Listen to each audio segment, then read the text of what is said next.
이게 무슨 소리지? 분명 벽난로 뒤쪽인데. 규칙적인 기계음이 들려. 재벌가에서 빈털터리로 쫓겨나 귀신이 나온다는 흉가에 도착한 첫날 밤이었습니다. 칠흑 같은 어둠과 정막 속에서 도주는 미세하게 울리는 진동을 감지하고 벽난로 앞으로 다가갔습니다. 그는 홀린 듯 그을린 벽돌 틈새에 숨겨진 버튼을 눌렀습니다. 그 순간 낡은 벽난로가 굉음을 내며 옆으로 밀려나고 지하로 이어지는 비밀 통로가 입을 벌렸습니다. 떨리는 마음으로 계단을 내려간 도준의 눈앞에 어둠을 뚫고 거대한 실루엣이 서서히 드러났습니다. 그 압도적인 형체를 본 도준은 뒷걸음질치며 경악을 금치 못했습니다. 말도 안 돼. 할아버지, 도대체 저한테 뭘 남겨주신 겁니까?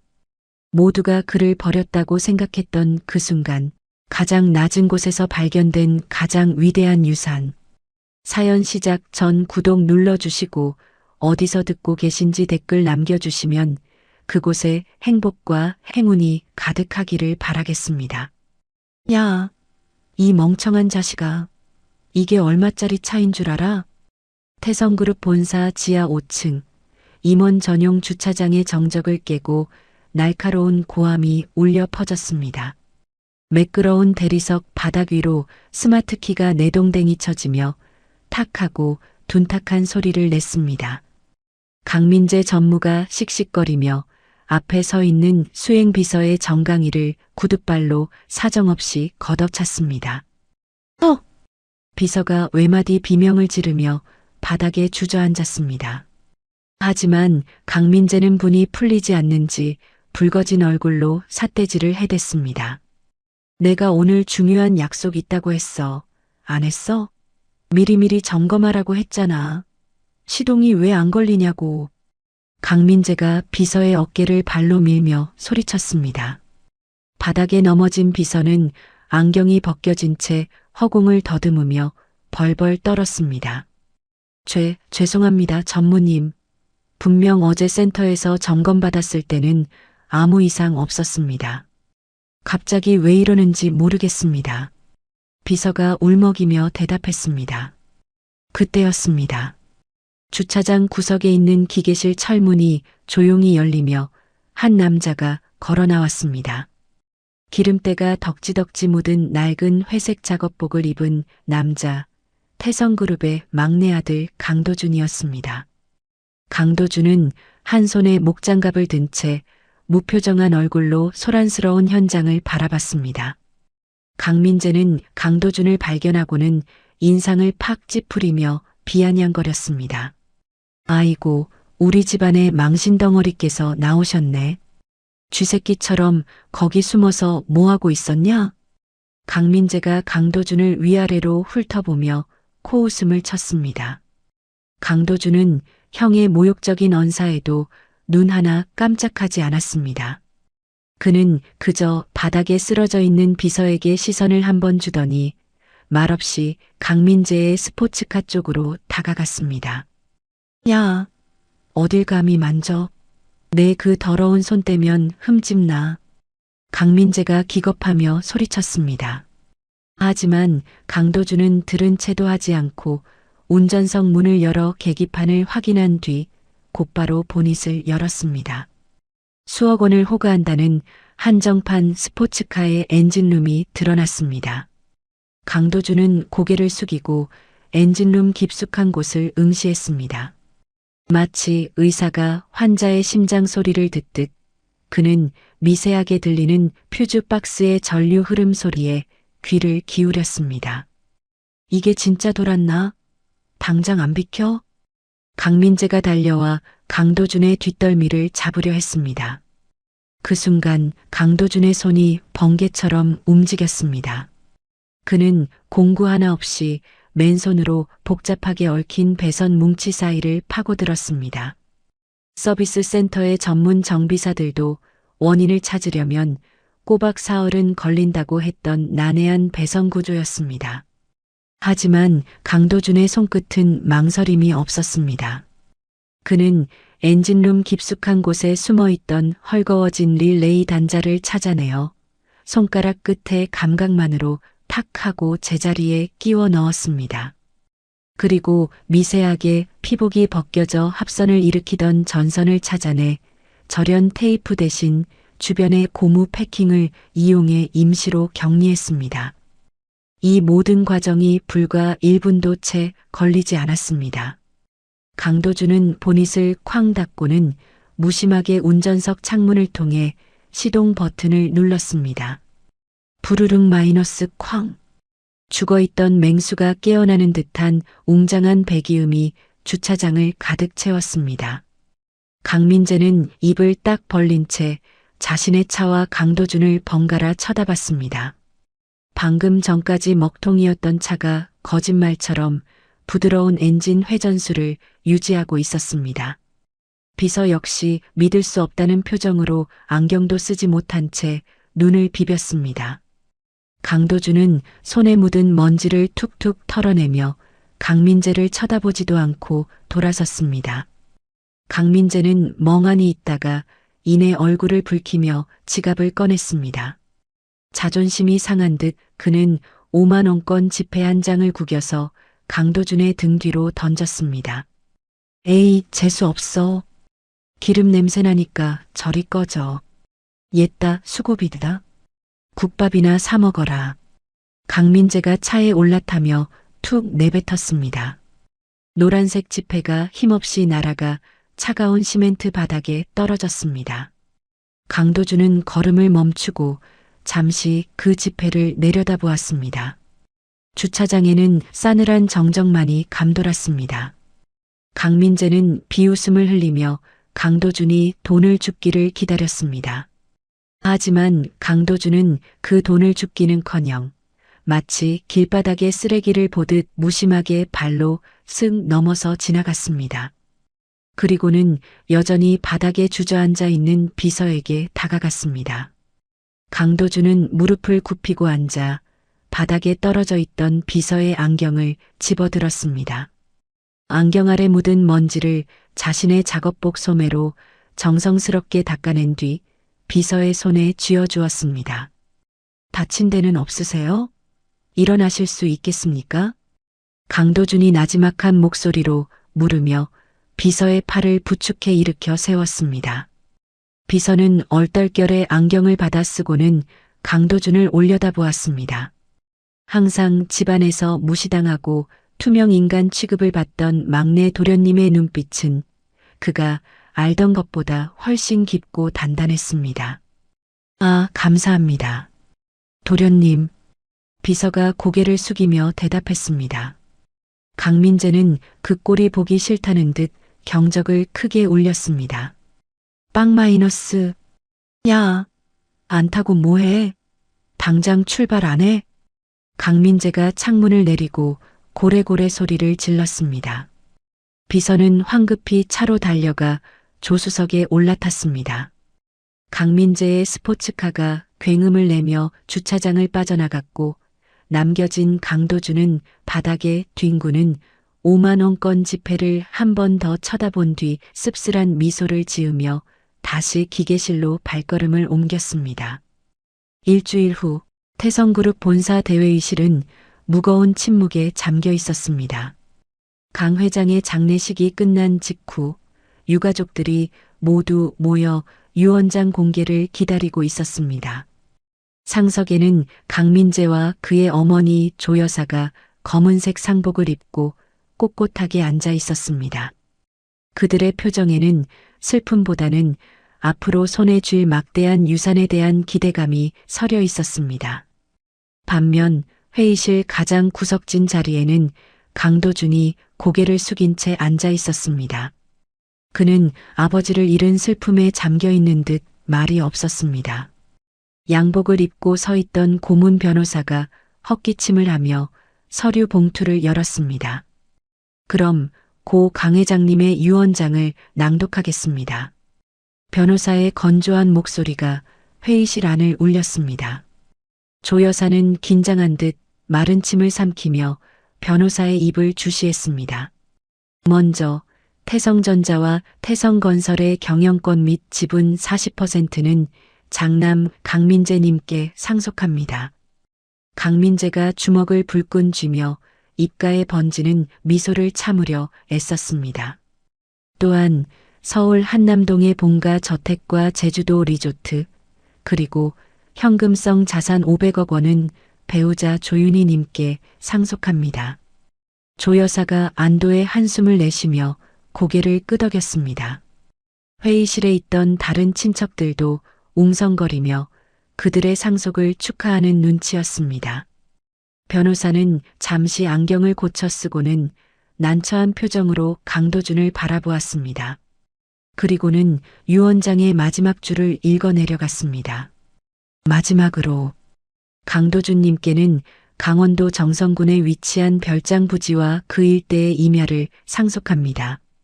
순간 회의실 안에 정적이 흘렀습니다. 그리고 잠시 후 강민재가 참았던 웃음을 터뜨렸습니다.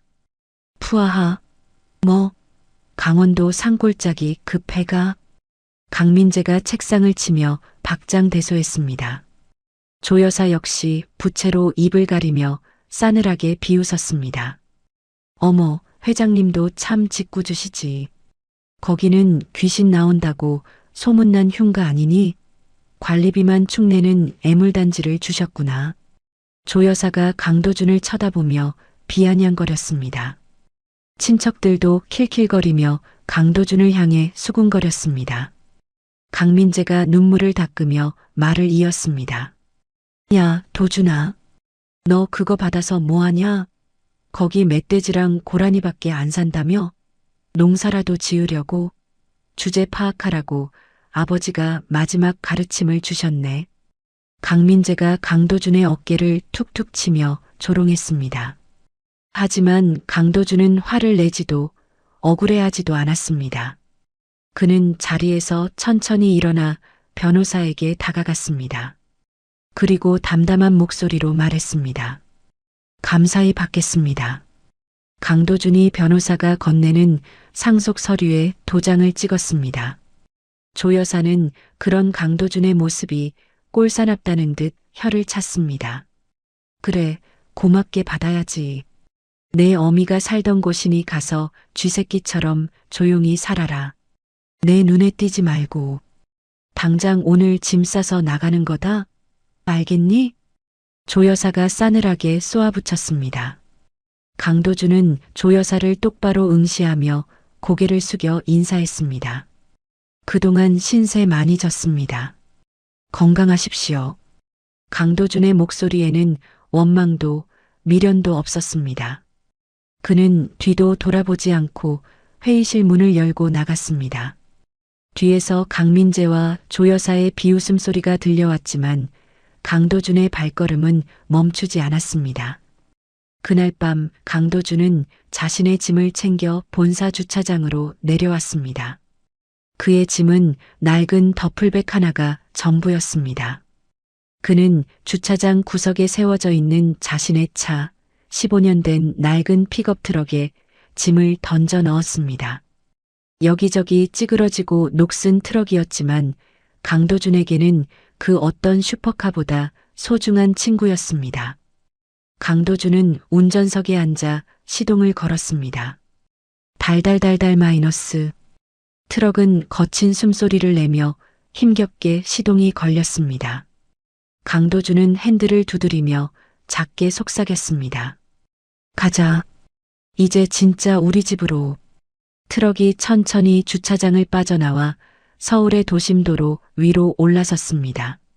화려한 네온 사인과 고층 빌딩들이 차창 밖으로 빠르게 스쳐 지나갔습니다. 강도준은 백미러를 통해 멀어져가는 태성그룹의 거대한 사옥을 바라보았습니다. 저 거대한 성 안에서 그는 항상 숨죽여 살아야 했던 이방인이었습니다. 하지만 이제는 아닙니다. 비록 빈털터리로 쫓겨나는 신세였지만 강도준의 가슴 속에서는 알 수 없는 해방감이 벅차오르고 있었습니다. 그의 눈빛은 절망 대신 밤하늘의 별처럼 차분하게 빛나고 있었습니다. 강도준은 엑셀을 깊게 밟으며 어둠이 깔린 도로를 향해 힘차게 차를 몰았습니다. 다음 날 오후 강원도의 험준한 산맥을 가로지르는 좁은 비포장도로 위로 낡은 픽업트럭 한 대가 흙먼지를 자욱하게 일으키며 달려오고 있었습니다. 덜컹거리는 트럭 안에서 강도준은 핸들을 꽉 쥐고 있었습니다. 내비게이션조차 제대로 길을 잡지 못하는 깊은 산골, 이곳이 바로 그가 아버지로부터 상속받은 유일한 유산이 있는 곳이었죠. 마을 입구에 들어서자 커다란 느티나무 아래 정자에 모여 앉아 장기를 두거나 부채질을 하던 노인들의 시선이 일제히 트럭으로 쏠렸습니다. 낯선 외지인의 등장은 이 고요한 마을에 꽤나 큰 사건인 듯했죠. 트럭이 마을 회관 앞을 지나가려던 찰나 웬 꼬장꼬장해 보이는 노인 한 명이 길 한가운데로 나와 양팔을 벌려 차를 막아섰습니다. 이 마을의 터줏대감인 박 이장이었습니다. 끼잉 마이너스. 강도준이 급하게 브레이크를 밟았습니다. 트럭이 요란한 소리를 내며 멈춰섰고 흙먼지가 박 이장의 얼굴을 덮쳤습니다. 캑캑. 아이고, 이게 무슨 난리야. 박 이장이 먼지를 휘휘 내저으며 인상을 팍 썼습니다. 강도준은 창문을 내리고 고개를 내밀었습니다. 죄송합니다, 어르신. 갑자기 튀어나오셔서. 강도준이 미안한 표정으로 말했습니다. 하지만 박 이장은 콧방귀를 뀌며 트럭을 위아래로 훑어봤습니다. 서울 번호판을 단 낡은 트럭, 그리고 그 안에 타고 있는 젊은 놈. 박 이장의 눈에는 영 탐탁지 않아 보였습니다. 어디서 굴러먹다 온 똥차인지는 모르겠는데 여긴 외부인 출입 금지야. 등산객이면 차 돌려서 나가. 길 없어. 박 이장이 단호하게 손사래를 쳤습니다. 정자에 있던 다른 노인들도 혀를 차며 수군거렸습니다. 요새 젊은 것들은 캠핑한답시고 아무데나 들어와서 쓰레기나 버리고 간다니까. 그러게 말이야. 저번에도 냇가에 술병 깨놓고 간 놈들 때문에 얼마나 고생했어. 강도준은 씁쓸한 미소를 지으며 차 문을 열고 내렸습니다. 그리고 정중하게 고개를 숙였습니다. 놀러 온 게 아닙니다. 저기 산 중턱에 있는 별장, 거기로 가는 길입니다. 강도준이 손가락으로 산 중턱을 가리켰습니다. 순간 박 이장의 눈이 휘둥그레졌습니다. 마을 사람들의 수군거림도 뚝 끊겼죠. 박 이장이 믿을 수 없다는 듯 강도준에게 되물었습니다. 뭐, 저기, 저 귀신 나오는 흉가 말이야? 박 이장의 목소리가 한 옥타브 높아졌습니다. 강도준은 흉가라는 단어에 잠시 멈칫했지만 이내 담담하게 고개를 끄덕였습니다. 네, 맞습니다. 제가 이번에 그 집 주인에게서 상속을 받아서요. 오늘부터 거기서 살려고 왔습니다. 강도준의 대답에 박 이장은 기가 차다는 표정을 지었습니다. 그는 혀를 끌끌 차며 강도준에게 가까이 다가와 속삭이듯 경고했습니다. 젊은 친구, 내가 인생 선배로서 충고 하나 하는데 당장 돌아가. 저 집은 사람 살 곳이 못 돼. 밤만 되면 땅이 울리는 괴소리가 나고 도깨비불이 번쩍거려서 우리 마을 사람들도 근처엔 얼씬도 안 해. 괜히 객기 부리다가 뼈도 못 추리지 말고. 박 이장은 진심으로 걱정하는 눈치였습니다. 하지만 강도준은 이미 마음을 굳힌 상태였습니다. 갈 곳 없는 그에게는 귀신 나오는 집이라도 감지덕지였으니까요. 걱정해 주셔서 감사합니다.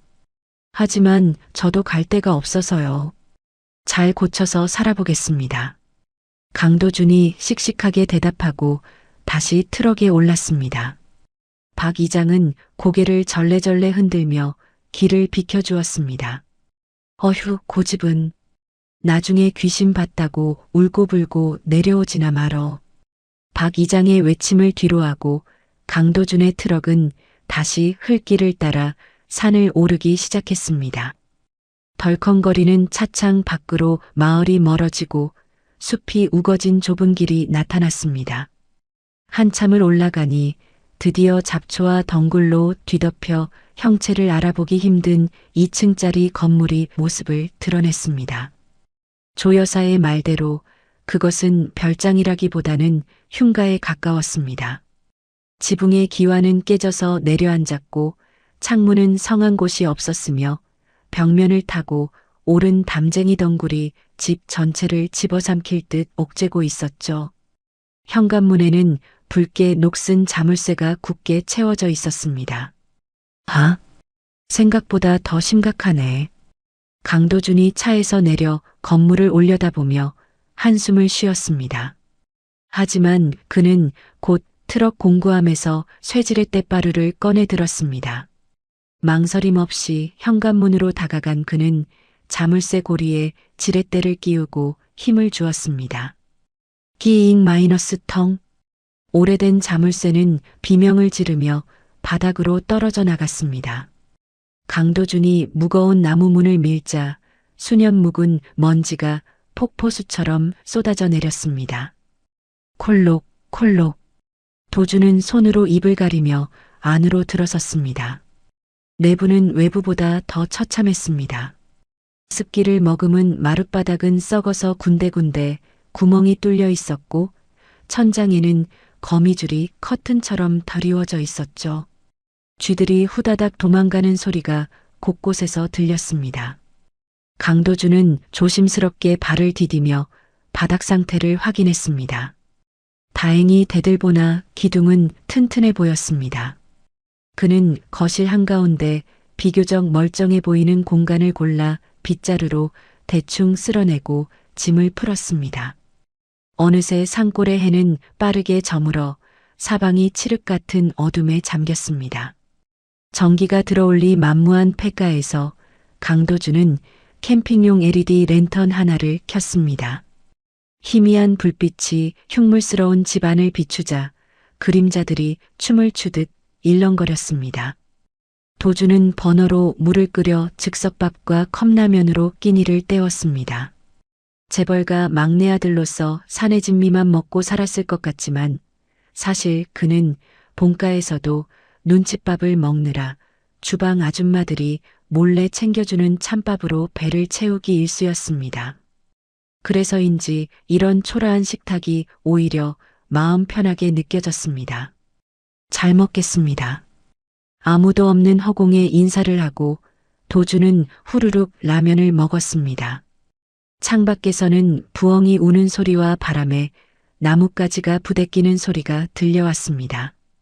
마치 귀신이 창문을 긁는 듯한 소리였지만 도준은 아랑곳하지 않고 국물까지 싹 비웠습니다.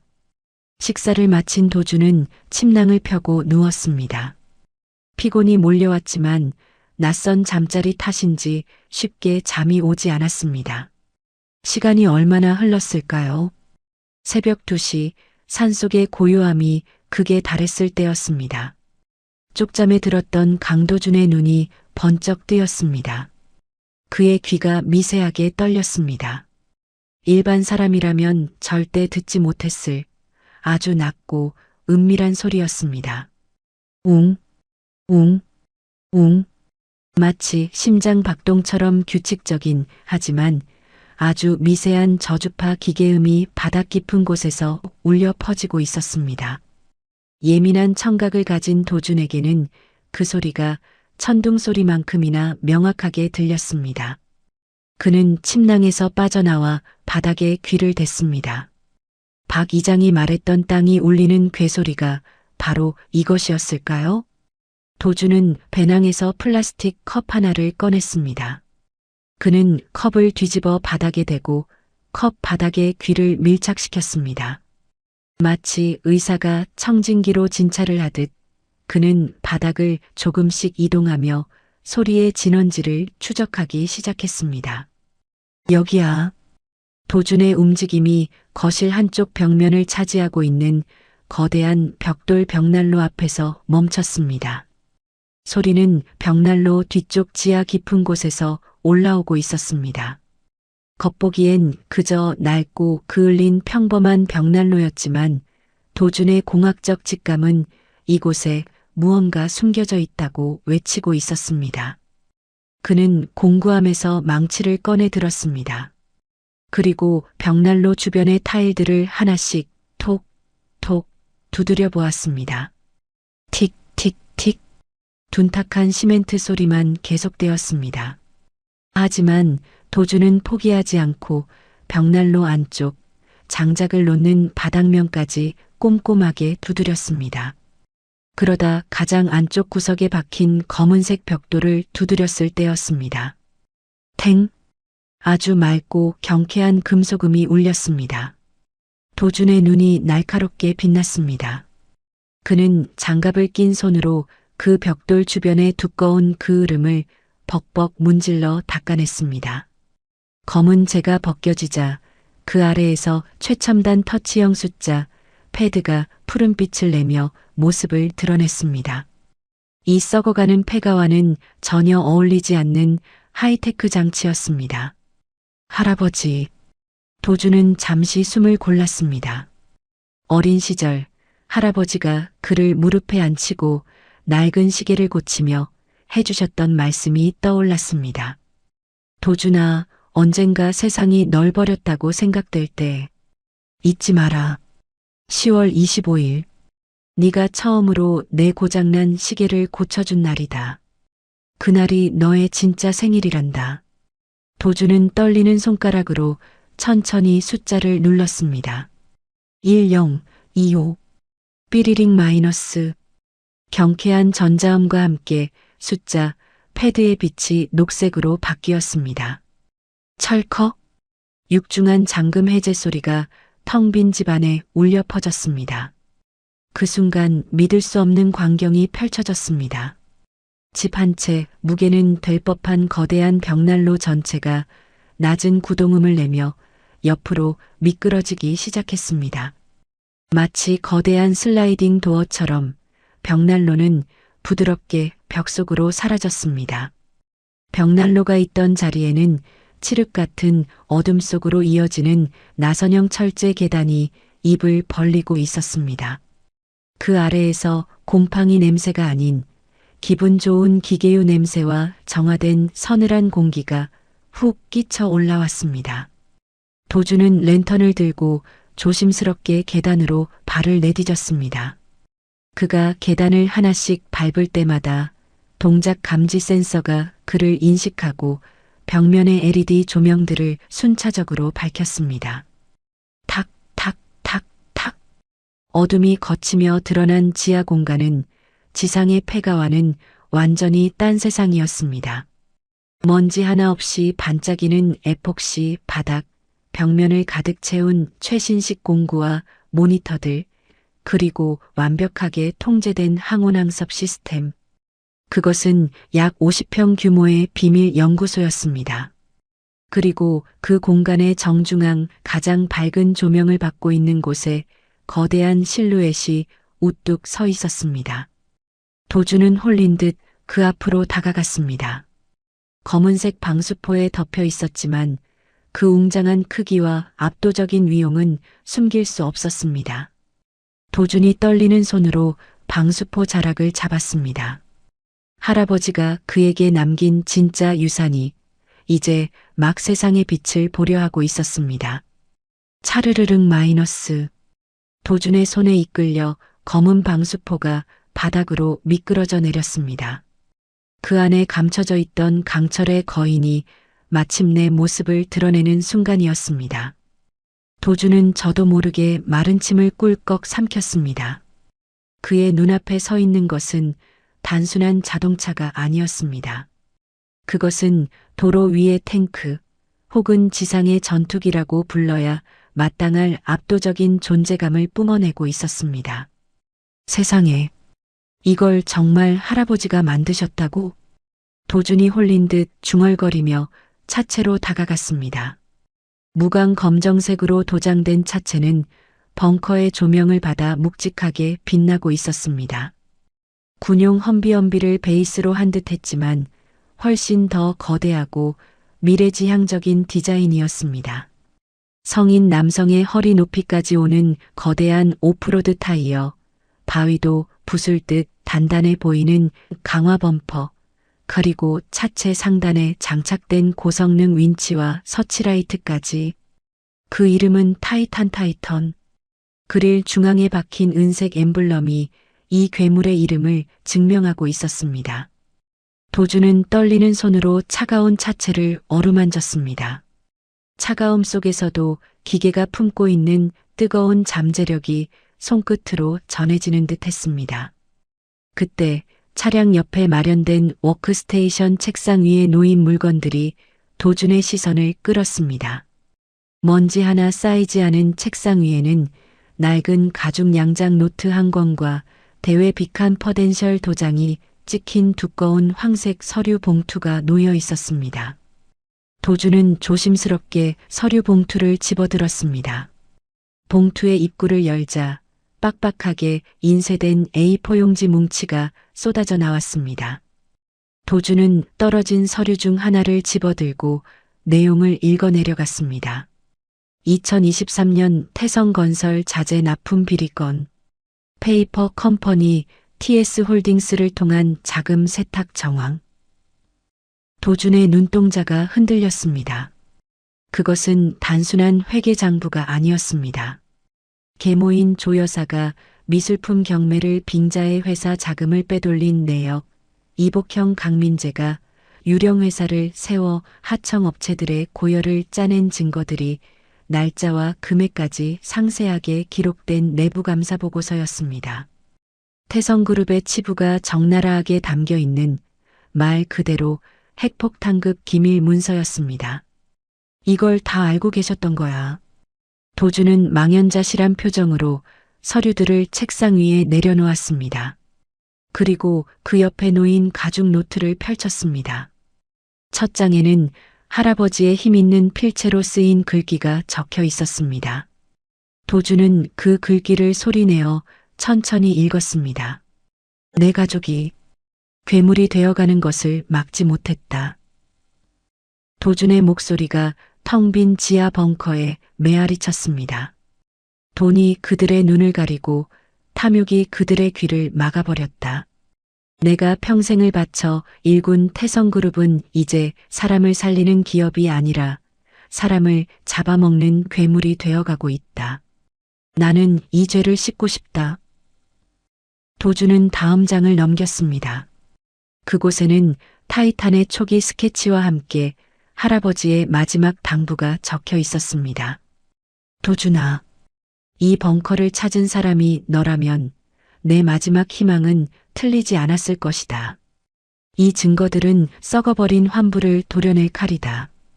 그리고 저 타이탄은 위기에 처한 사람들을 구원할 방패다. 부디 이 할아비의 못다한 속죄를 네가 완성해 다오.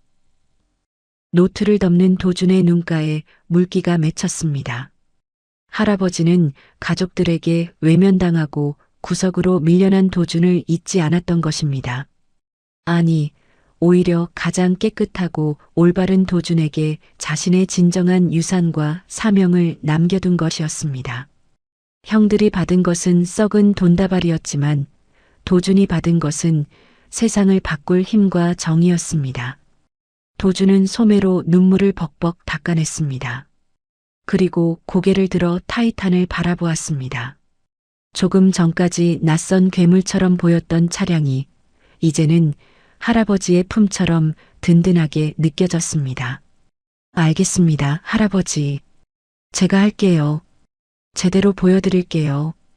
도준의 눈빛이 엔지니어의 그것으로 날카롭게 변했습니다. 그는 벙커 한편에 있는 라커룸으로 향했습니다. 그곳에는 마치 주인을 기다린 듯 도준의 사이즈에 딱 맞는 진한 회색 정비복이 걸려 있었습니다. 도준은 망설임 없이 정장을 벗어 던지고 정비복으로 갈아입었습니다. 지퍼를 목끝까지 채우자 몸에 딱 맞는 옷이 주는 긴장감이 전신을 감쌌습니다. 그는 공구함을 열었습니다. 독일제 최고급 스패너, 정밀 드라이버 세트, 전자식 토크 렌치, 기계 덕후인 도준의 심장을 뛰게 만드는 장비들이 완벽하게 정돈되어 있었습니다. 좋아. 일단 상태부터 보자. 타이탄, 검진 시간이다. 도준은 익숙한 손놀림으로 타이탄의 보닛을 열었습니다. 거대한 8기통 엔진이 모습을 드러냈습니다. 놀랍게도 엔진룸 내부는 방금 출고된 신차처럼 깨끗했습니다. 벙커의 항온항습 시스템이 최적의 습도를 유지해 부식을 막았고 차량 하부에 연결된 자동 충전 케이블이 배터리를 최상의 상태로 관리하고 있었던 것입니다. 역시 할아버지야. 완벽해. 도준은 감탄을 터뜨리며 본격적인 점검에 들어갔습니다. 그는 이동식 리프트를 이용해 거대한 차체를 들어 올렸습니다. 차체 하부로 들어간 도준은 서스펜션의 유격과 구동축의 상태를 살폈습니다. 오랫동안 서 있었기에 굳어 있을 수 있는 관절 부위마다 최고급 윤활유를 꼼꼼하게 주입했습니다. 그의 손은 마치 피아니스트가 건반을 두드리듯 빠르고 정확하게 움직였습니다. 오일 필터 양호, 브레이크 패드 정상, 타이어 공기압, 약간 부족하네. 도준은 에어 컴프레셔를 작동시켜 타이어에 공기를 채워 넣었습니다. 슈웅 마이너스 하는 소리와 함께 거대한 타이어가 팽팽하게 부풀어 올랐습니다. 그는 벙커 구석에 보관된 비상용 고옥탄과 연료통을 가져왔습니다. 연료 주입구에 호스를 연결하고 펌프를 작동시키자 꿀럭거리는 소리와 함께 타이탄의 심장으로 에너지가 공급되기 시작했습니다. 밤이 깊어갔지만 도준은 쉴 줄 몰랐습니다. 기름때가 얼굴에 묻고 땀방울이 이마를 타고 흘러내렸지만 그의 표정은 그 어느 때보다 살아있었습니다. 그는 본사 지하 주차장에서 천대받던 기름쟁이가 아니었습니다. 이곳에서 그는 이 거대한 기지베이스의 사령관이자 최고의 기술자였습니다. 시간이 흘러 어느덧 새벽이 밝아오고 있었습니다. 마지막 볼트를 조인 도준이 렌치를 내려놓으며 긴 숨을 내쉬었습니다. 후, 준비 끝. 도준은 장갑을 벗고 운전석 문을 열었습니다. 높은 차체에 오르자 묵직한 가죽 시트가 몸을 단단하게 감싸주었습니다. 계기판은 아날로그와 디지털이 조화된 복잡한 형태였지만 도준의 눈에는 한눈에 들어왔습니다.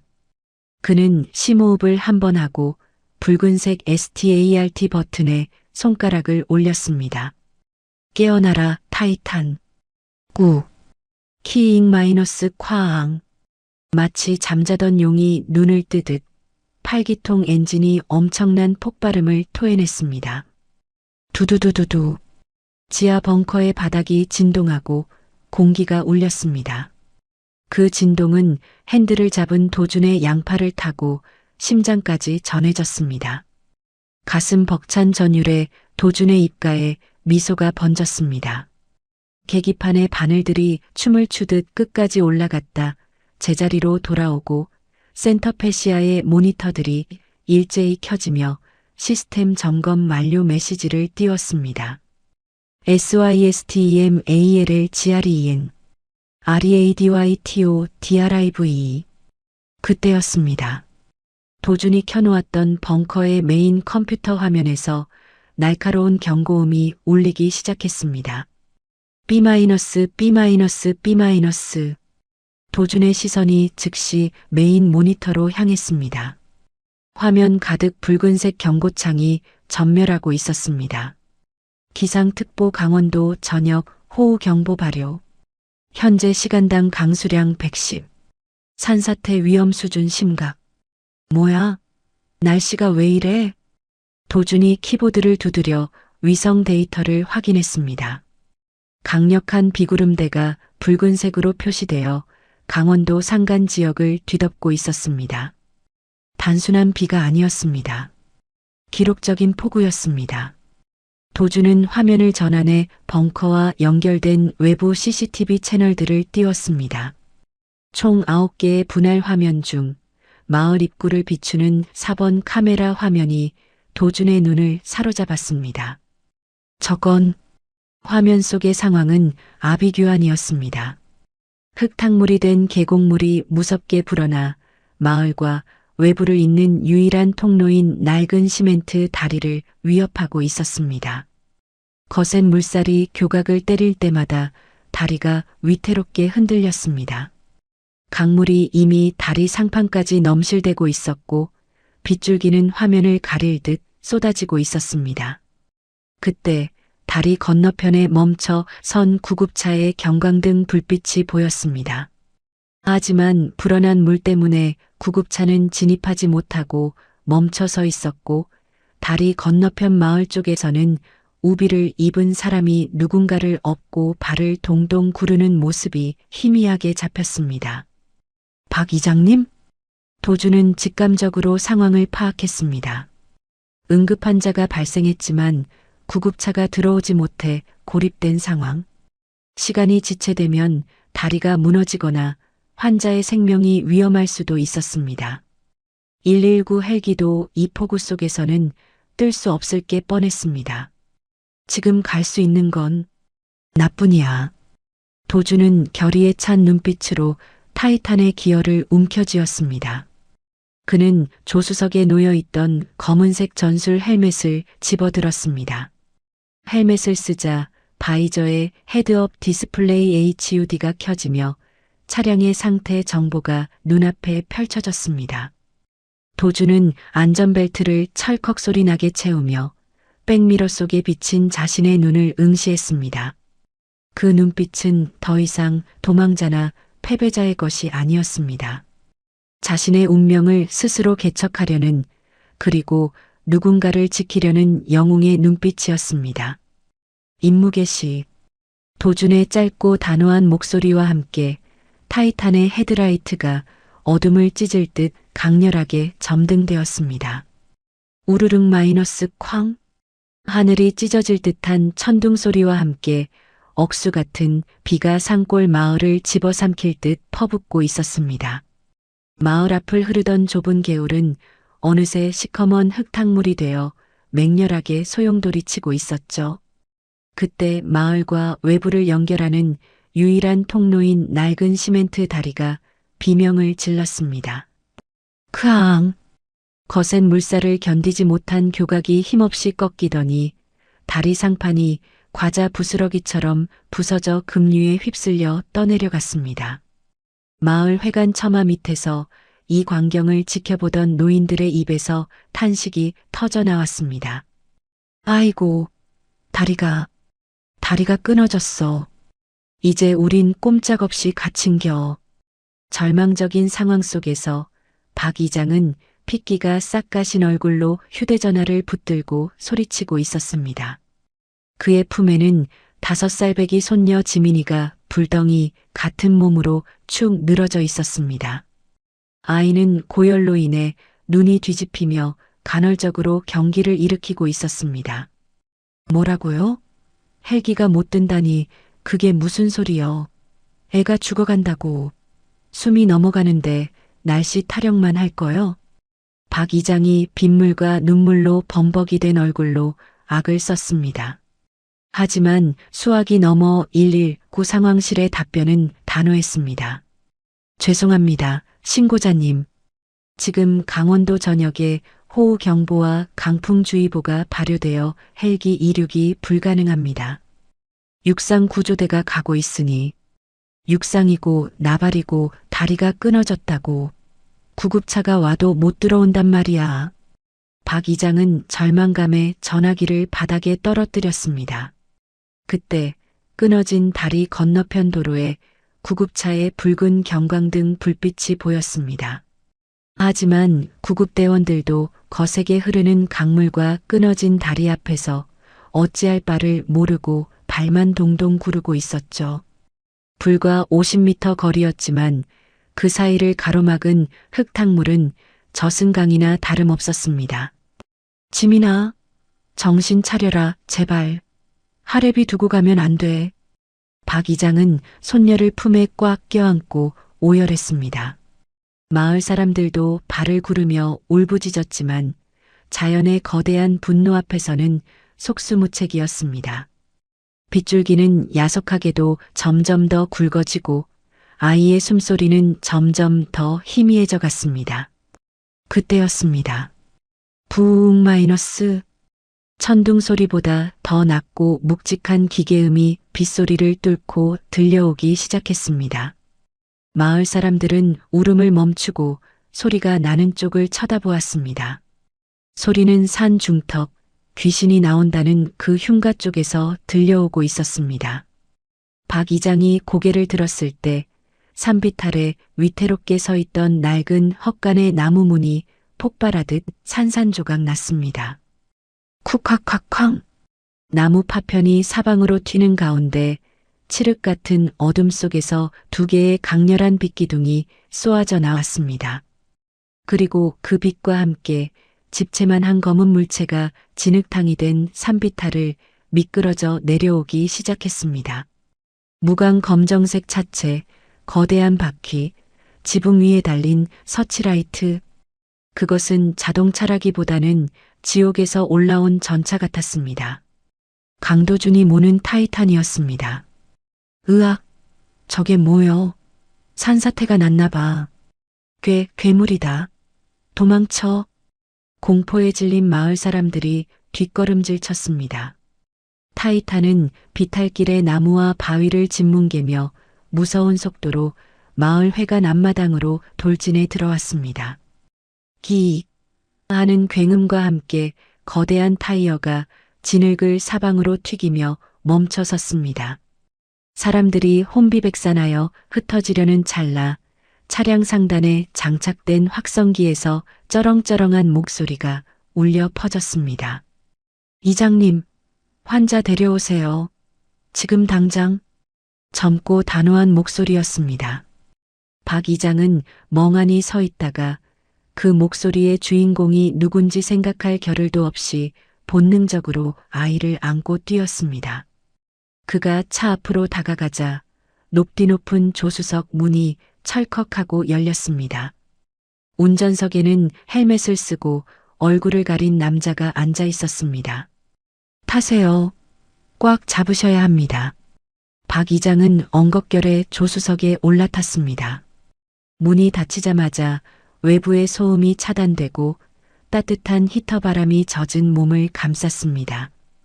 도주는 룸미러로 아이의 상태를 짧게 확인하고는 히터 온도를 최대로 올렸습니다.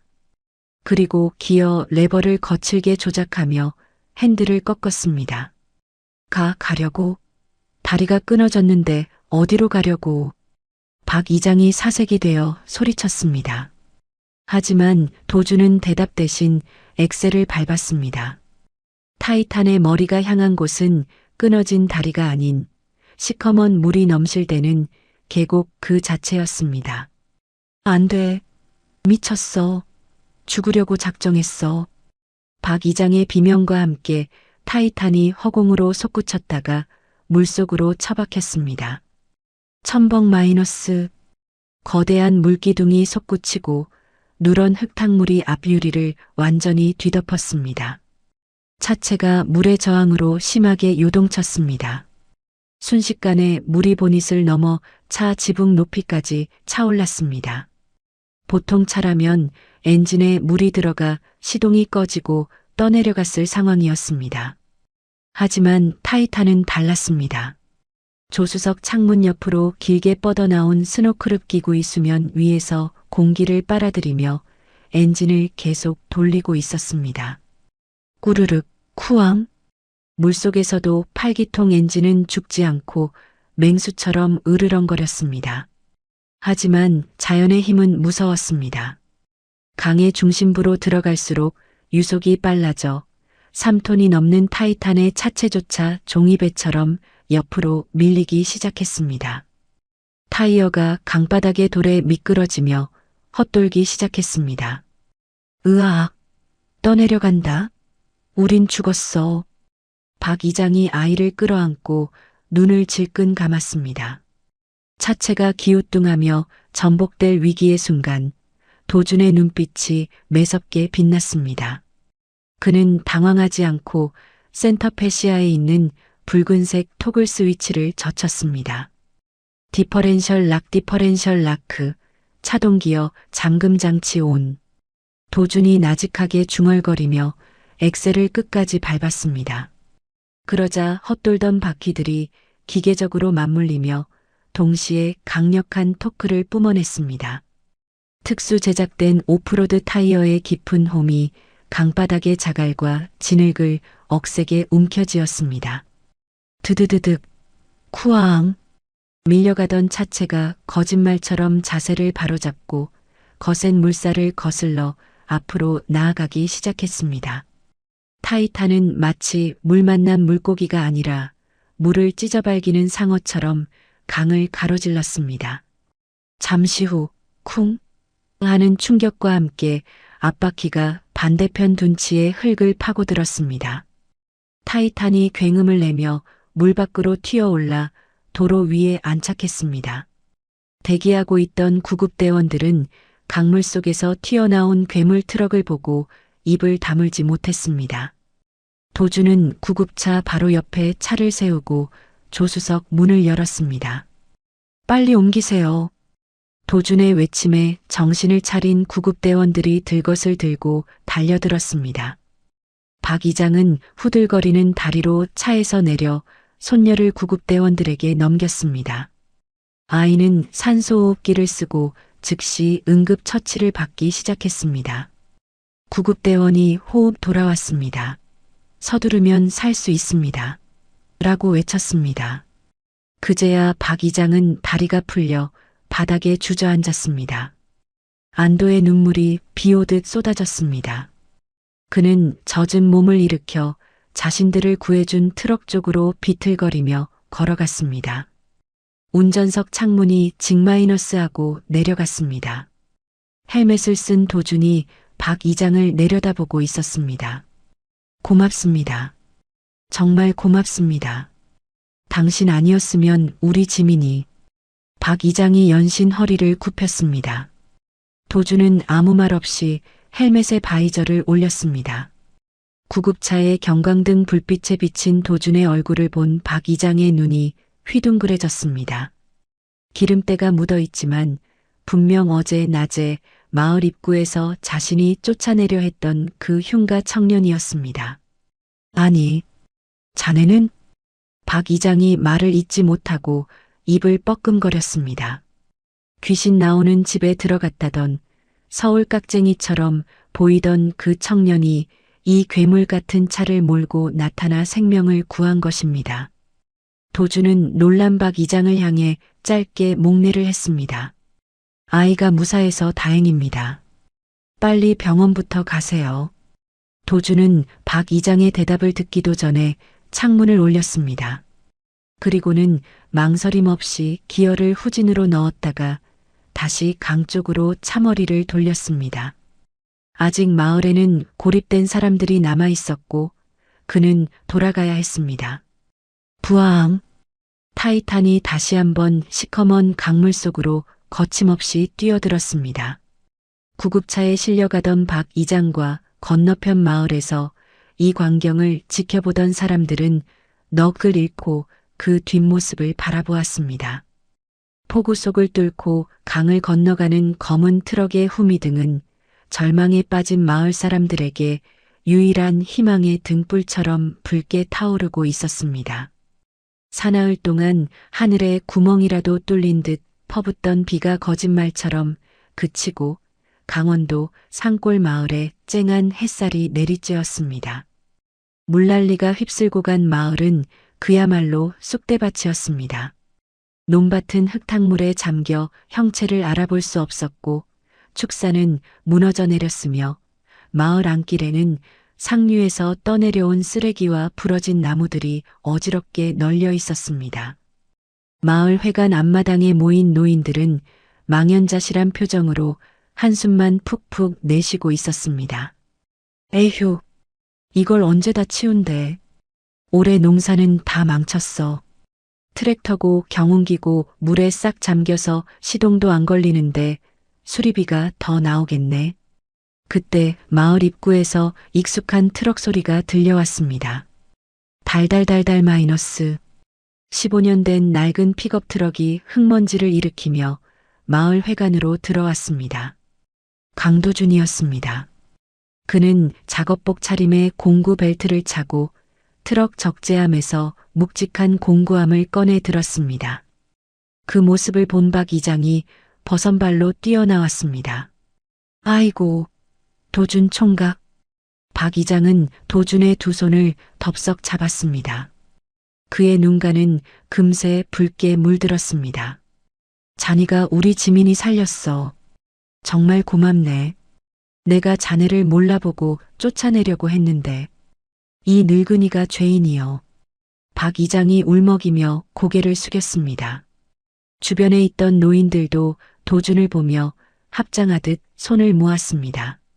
며칠 전 폭우 속을 뚫고 아이를 구해낸 괴물 트럭의 영웅이 바로 이 청년이라는 사실은 마을에 파다하게 퍼져 있었습니다. 도준은 쑥스러운 듯 뒷머리를 극적이며 잡힌 손을 조심스럽게 뺐습니다. 별 말씀을요. 당연히 해야 할 일을 했을 뿐입니다. 지민이는 좀 괜찮나요? 괜찮고 말고. 병원에서 며칠만 더 쉬면 퇴원한다고 하네. 다 자네 덕분이요. 다행이네요. 오늘은 밥값 좀 하러 왔습니다. 도준이 빙그레 웃으며 공구함을 들어 보였습니다. 밥값이라니? 마을 기계들 다 물 먹었잖아요. 제가 좀 봐드릴게요. 이래봬도 제가 기계 하나는 잘 만지거든요. 도준은 곧바로 팔을 걷어붙였습니다. 그는 마당 한 구석에 방치되어 있던 진흙투성이 경운기 앞으로 다가갔습니다. 침수된 지 며칠이 지나 엔진 내부는 진흙과 물로 엉망이 되어 있을 게 뻔했습니다. 노인들은 반신반의하는 표정으로 그를 지켜봤습니다. 총각, 그게 고쳐지겠어? 읍내 수리센터에서도 이건 폐차해야 한다고 하던데. 한번 보죠, 뭐. 도준은 익숙한 손놀림으로 엔진 덮개를 열었습니다. 그의 손이 닿자마자 녹슨 볼트들이 끼릭 소리를 내며 풀려나갔습니다. 도준은 엔진을 완전히 분해하여 실린더 안에 찬 물을 빼내고 캬뷰레터 기화기를 뜯어내 칫솔과 휘발유로 정밀하게 세척했습니다. 젖어버린 점화 플러그는 토치로 달고습기를 날려버렸습니다. 그의 손놀림은 마치 마술사의 손처럼 빠르고 정확했습니다. 불과 30분 뒤 도준이 경운기 시동줄을 힘차게 잡아당겼습니다. 탈탈탈탈, 탕, 타르르르르 마이너스. 죽어있던 경운기가 검은 연기를 뿜어내더니 이내 경쾌한 엔진 소리를 내며 살아났습니다. 지켜보던 노인들의 눈이 휘둥그레졌습니다. 오메, 저게 걸리네. 이 총각, 손이 약손이네. 귀신이여, 귀신. 도준은 땀을 닦을 새도 없이 옆에 있던 트랙터로 이동했습니다. 전자장비가 많아 까다로운 트랙터였지만 도준에게는 문제가 되지 않았습니다. 그는 퓨즈 박스를 열어 합선된 회로를 우회시키고 망가진 센서를 뚝딱뚝딱 납땜해서 살려냈습니다. 그렇게 반나절이 지나자 마을 회관 마당에는 수리를 마친 농기계들이 줄지어 씩씩하게 돌아가고 있었습니다. 고장난 양수기, 덜덜거리던 낡은 선풍기, 심지어 할머니의 고장난 라디오까지 도준의 손을 거치면 새 것처럼 변했습니다. 와, 정말 대단혀. 우리 마을에 맥가이버가 왔어. 맥가이버 총각, 여기 좀 앉아서 쉬어. 마을 할머니들이 김이 모락모락 나는 찐 옥수수와 감자, 그리고 시원한 식혜를 쟁반 가득 담아왔습니다. 도준은 평상에 앉아 할머니들이 까주는 옥수수를 받아들었습니다. 아유, 잘도 먹네. 우리 손주놈 생각나서 하나 더 쪄왔어. 이것도 먹어. 총각, 장가는 갔어? 우리 조카딸이 참한데 한번 만나볼려? 할머니들은 도준의 옷에 묻은 흙을 털어주며 살갑게 말을 걸었습니다. 도준의 입안 가득 옥수수의 구수한 단맛이 퍼졌습니다. 하지만 그보다 더 따뜻한 것은 가슴속에서 퍼지는 뭉클함이었습니다.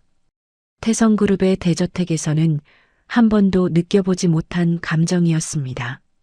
가족들이 모인 식사 자리에서도 늘 가시방석에 앉은 듯 불편했고 형들은 그를 투명 인간 취급했었습니다. 그런데 피 한 방울 섞이지 않은 이 산골 노인들이 그를 가족처럼 친아들처럼 챙겨주고 있었습니다. 감사합니다. 정말 맛있네요. 도주는 울컥 차오르는 눈물을 삼키며 환하게 웃었습니다. 이곳이, 이 사람들이 자신의 진짜 가족이 될 수도 있겠다는 생각이 들었습니다. 같은 시각 서울 태성그룹 본사 회장실. 강민재는 아버지의 유품을 정리하다가 짜증 섞인 표정으로 벽에 설치된 대형 금고를 열었습니다. 금고 안에는 오래된 서류 뭉치와 귀금속들이 들어 있었습니다. 강민재는 돈이 될 만한 게 없나 뒤적거리다 구석에 처박혀 있던 낡은 서류 봉투 하나를 발견했습니다. 겉봉투에는 2013년 강원도 정선 부지지질 정밀 조사 보고서 마이너스 대외비라고 적혀 있었습니다. 이게 뭐지? 강원도 정선이면 그 멍청한 도준이 놈한테 준 땅이잖아. 강민재는 호기심에 봉투를 뜯어보고서를 읽어내려갔습니다. 처음에는 시큰둥하던 그의 표정이 장을 넘길수록 점점 일그러지더니 나중에는 경악으로 바뀌었습니다. 히토류? 그것도 네오디뮴이랑 리튬이 대량 매장되어 있다고? 강민재의 손이 부들부들 떨렸습니다. 보고서의 결론 부분에는 붉은 글씨로 추정 매장 가치 최소 50조 원 이상이라는 문구가 선명하게 박혀 있었습니다. 강민재는 숨이 턱 막히는 것 같았습니다. 그는 자신이 무슨 짓을 했는지 깨달았습니다. 쓰레기장인 줄 알고 도준에게 던져준 그 폐가가 사실은 태성그룹 전체 자산보다 더 큰 가치를 지닌 황금알을 낳는 거위였던 것입니다. 으악! 강민재는 비명을 지르며 책상 위에 있던 크리스털 명패를 집어 던졌습니다. 쨍그랑! 명패가 벽에 부딪혀 산산조각이 났습니다. 비서가 놀라서 뛰어들어왔지만 강민재는 씩씩거리며 넥타이를 풀어 헤쳤습니다. 나가! 당장 나가! 비서를 내쫓은 강민재는 핏발선 눈으로 보고서를 노려보았습니다. 배가 아파서 견딜 수가 없었습니다. 그 천한 혼외자 자식이 감히 50조 원을 가져가다니 절대로 용납할 수 없는 일이었습니다. 내 거야. 그건 원래 내 거라고. 아버지가 치매가 들어서 잘못 준 거야. 강민재는 떨리는 손으로 전화기를 들었습니다. 그는 단축번호 1번에 저장된 번호를 눌렀습니다. 상대는 뒷골목 세계에서 악명 높은 철거 전문 용역 업체 흑곰 개발의 마 대표였습니다. 마 대표? 나강 전무야. 지금 당장 애들 좀 소집해. 아이고 전무님. 갑자기 무슨 일이십니까? 수화기 너머로 걸걸한 목소리가 들려왔습니다. 강원도 정선에 내가 말한 주소로 가. 거기 있는 놈 하나 쫓아내고 그 땅 접수해. 수단과 방법 가리지 말고 싹 다 밀어버려. 거기 사람 살고 있는 거 아닙니까? 요새 여론도 안 좋은데 강제로 밀면 좀 시끄러울 텐데요. 마 대표가 짐짓 곤란한 척 흥정을 시도했습니다. 강민재는 이를 갈며 소리쳤습니다. 시끄러운 건 내가 돈으로 막을 테니까 넌 시키는 대로 해. 착수금으로 10억 꽂아줄 테니까 오늘 당장 가서 끝내. 그 쥐새끼 같은 놈 다신 내 눈앞에 안 띄게 만들라고. 10억이라. 흐흐, 알겠습니다. 아주 깔끔하게 청소해드리지요. 전화를 끄는 강민재는 의자에 깊숙이 몸을 파묻으며 비릿한 웃음을 흘렸습니다. 50조 원을 되찾기 위해서라면 그 산골 마을 하나쯤 지도에서 지워버리는 건 일도 아니었습니다. 며칠 뒤 오후 평화롭던 마을 입구의 정막을 깨고 난폭한 엔진 소리가 울려 퍼졌습니다. 부웅 마이너스 쾅, 쾅. 검은색 고급 세단 5대와 거대한 굴삭기 2대가 흙먼지를 일으키며 마을로 들이닥쳤습니다. 차에서 내린 것은 검은 양복을 입은 덩치 큰 사내들 30여 명이었습니다. 하나같이 짧은 머리에 험상궂은 인상, 팔뚝에는 문신이 가득한 용역 깡패들이었습니다. 그들은 마을 회관 앞마당을 점거하고 평상에 앉아 쉬고 있던 노인들을 짐짝처럼 밀쳐냈습니다. 자자, 비키세요. 여기 공사 현장입니다. 할망구, 귀 먹었어? 당장 꺼지라고.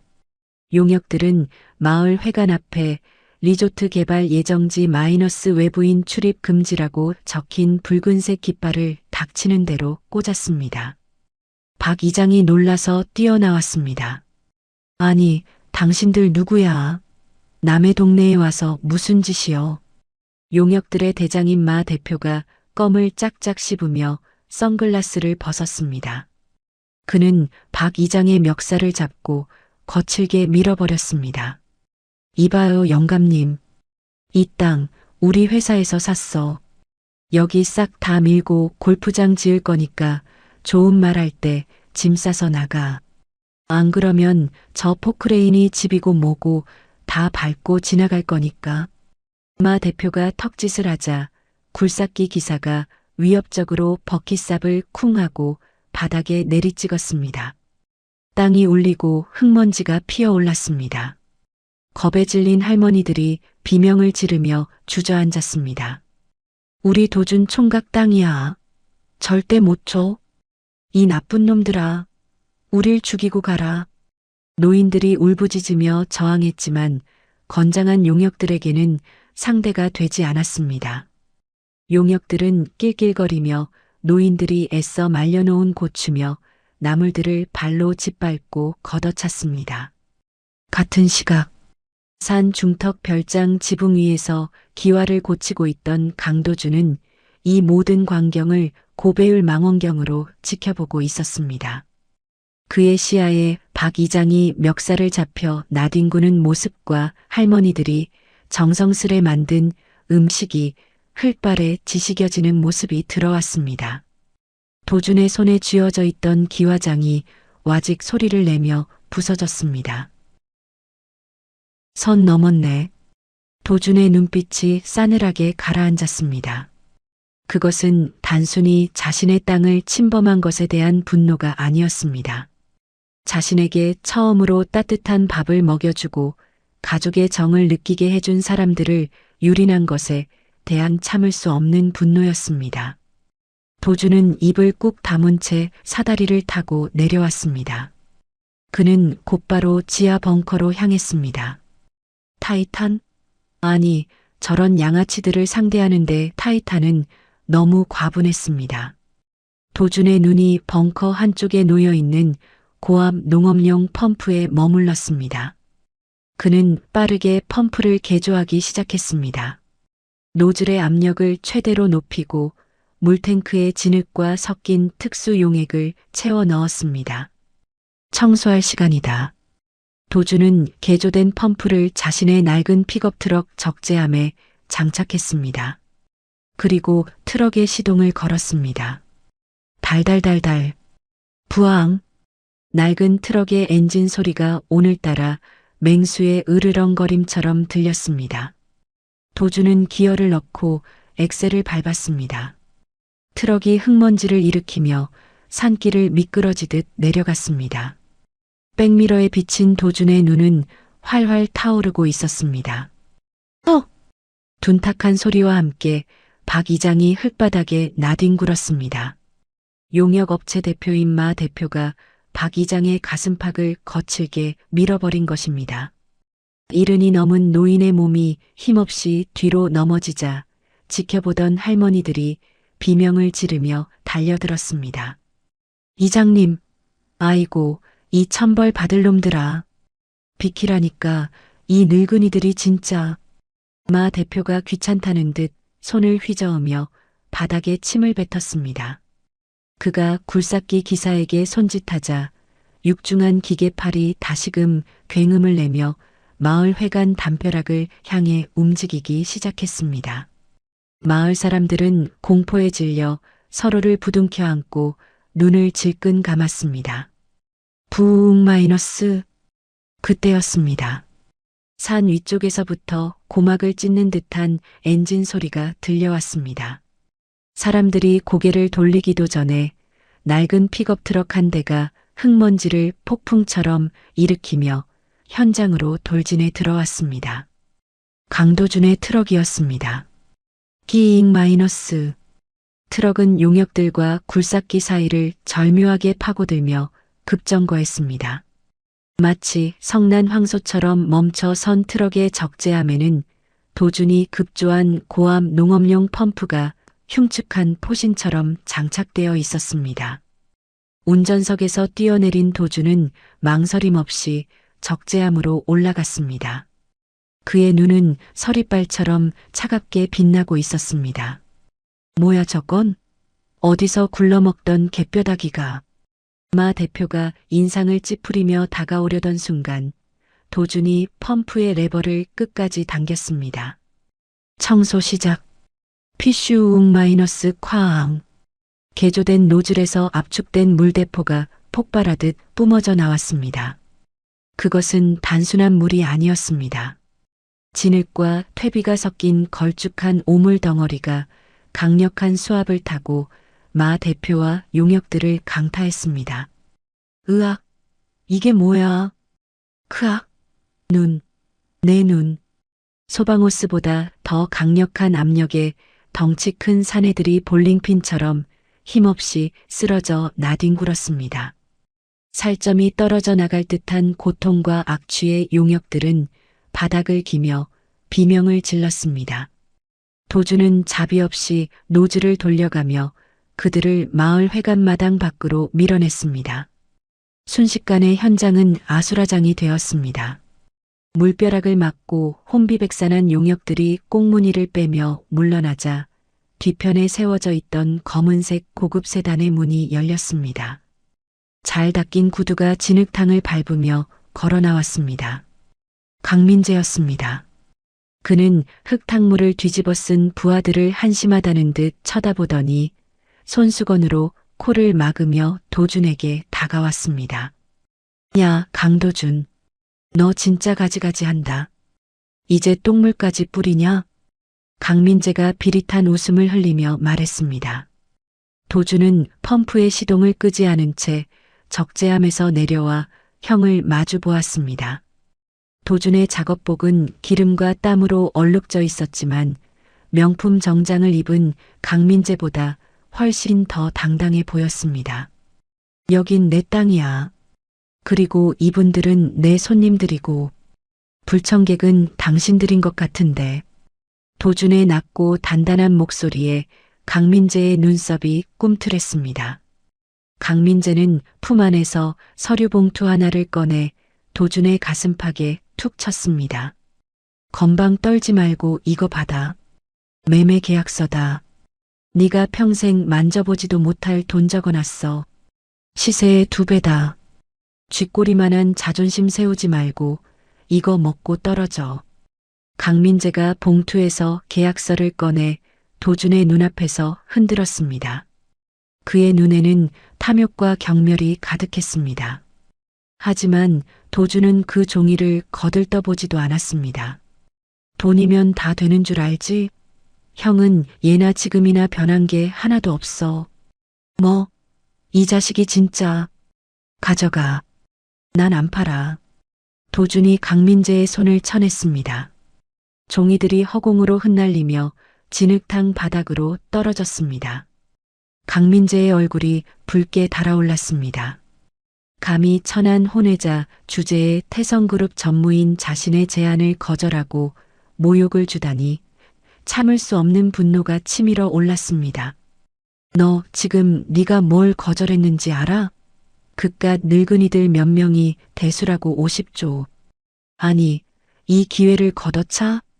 강민재가 씩씩거리며 소리쳤습니다. 도주는 바닥에 떨어진 계약서를 밟고 서서 강민재의 눈을 똑바로 응시했습니다.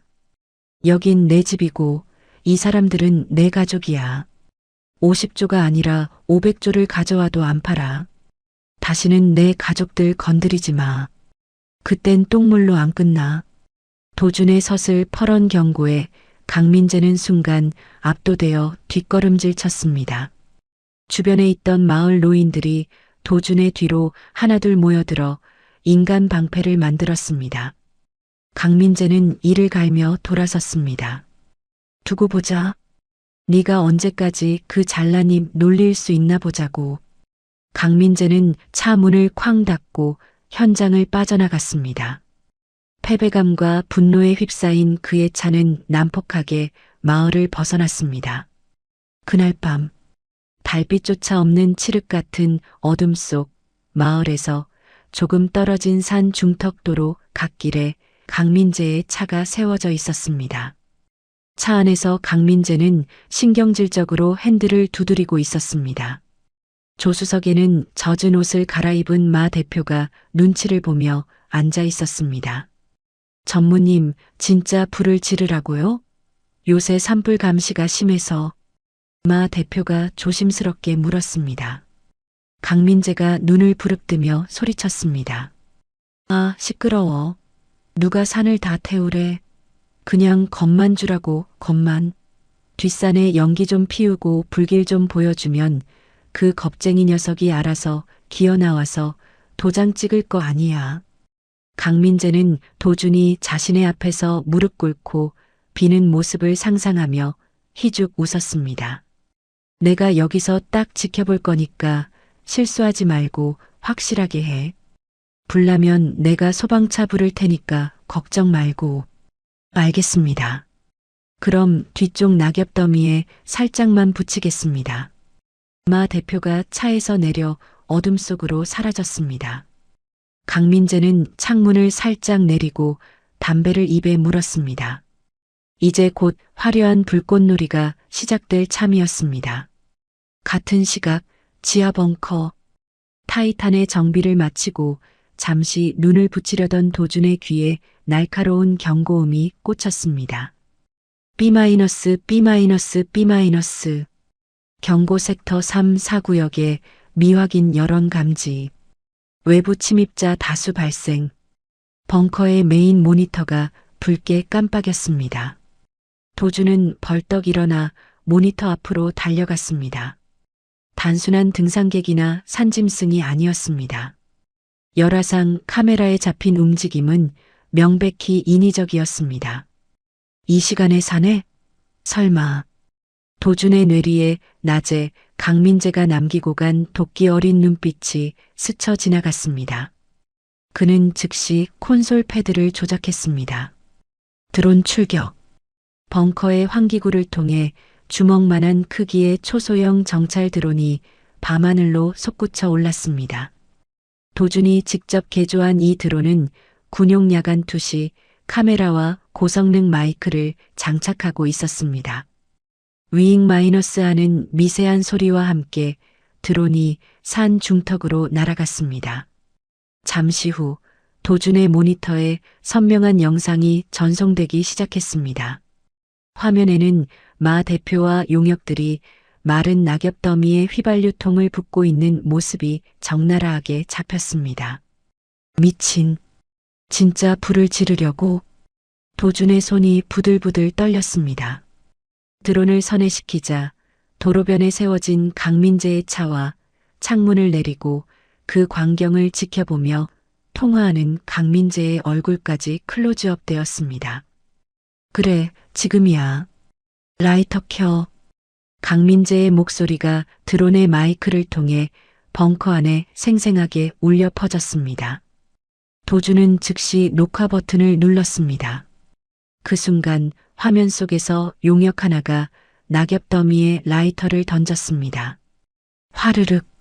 매캐한 연기와 함께 시뻘건 불길이 뱀 혀처럼 날름거리며 솟아올랐습니다. 강민재의 계획대로라면 불은 조금 타다가 말아야 했습니다. 하지만 자연은 인간의 오만함을 비웃기라도 하듯 그 순간 예기치 못한 돌풍을 일으켰습니다. 휘잉 마이너스. 갑자기 산 아래에서 위로 부는 거센 상승 기류가 발생했습니다. 작게 시작된 불씨는 바람을 타고 순식간에 거대한 화염 폭풍으로 변했습니다. 불길은 도준의 별장 쪽이 아니라 바람의 방향을 따라 강민재가 주차해 놓은 도로 쪽으로 맹렬하게 번져나가기 시작했습니다.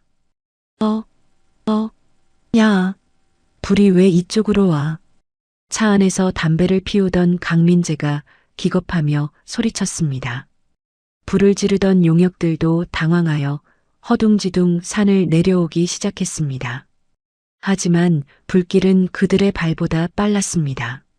건조한 날씨 탓에 바싹 마른 나무들이 성냥개비처럼 불타오르며 도로는 순식간에 연기로 뒤덮였습니다. 튀어, 빨리 차 빼. 마 대표가 고함을 지르며 강민재의 차 뒷좌석으로 뛰어들었습니다. 강민재는 사색이 되어 시동을 걸고 엑셀을 밟았습니다. 하지만 너무 늦었습니다. 도로 바로 옆에 서 있던 아름드리 소나무가 밑동이 타버려 쿵 하는 굉음과 함께 도로 위로 쓰러졌습니다. 거대한 나무 기둥이 강민재의 차 앞을 가로막으며 퇴로를 완전히 차단해버렸습니다. 뒤로 후진하려 했지만 뒤쪽 도로마저 이미 불길이 장벽처럼 막아서고 있었습니다. 으악, 안 돼. 뜨거워. 강민재가 비명을 지르며 차 문을 열었지만 열기 때문에 나갈 수가 없었습니다. 차량의 도장이 녹아내릴 듯한 고열과 숨을 쉴 수 없는 매캐한 연기가 차 안으로 스며들었습니다. 사방이 불길로 막힌 도간의 든 쥐꼴이었습니다. 콜록, 콜록, 사람 살려. 누구 없어요. 강민재는 유리창을 두드리며 울부짖었습니다. 조금 전까지 남의 집을 태우라고 지시하던 그 입에서 이제는 살려달라는 처절한 비명이 터져 나오고 있었습니다. 벙커 앞 모니터로 이 모든 상황을 지켜보던 도준의 눈동자가 흔들렸습니다.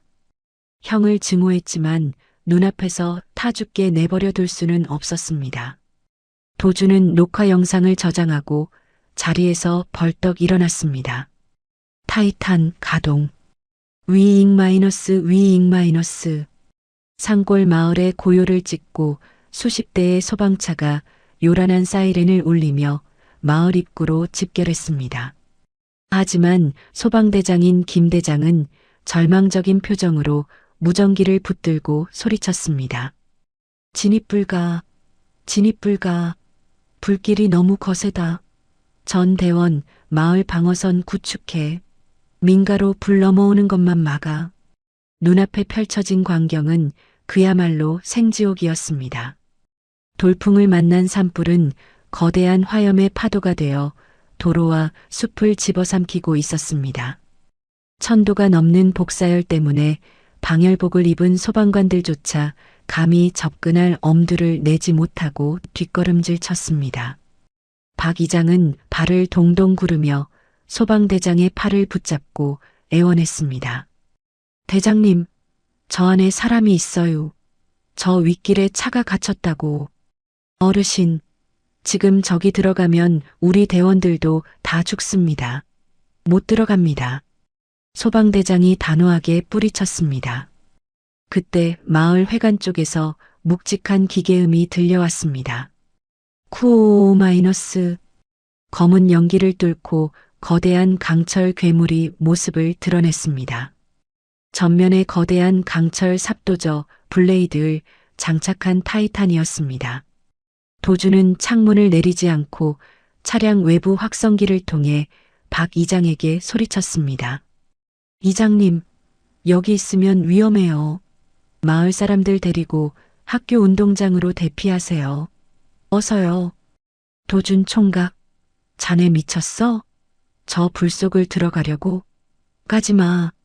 죽어. 박 이장이 울부짖으며 타이탄의 앞을 막으려 했지만 도주는 단호했습니다.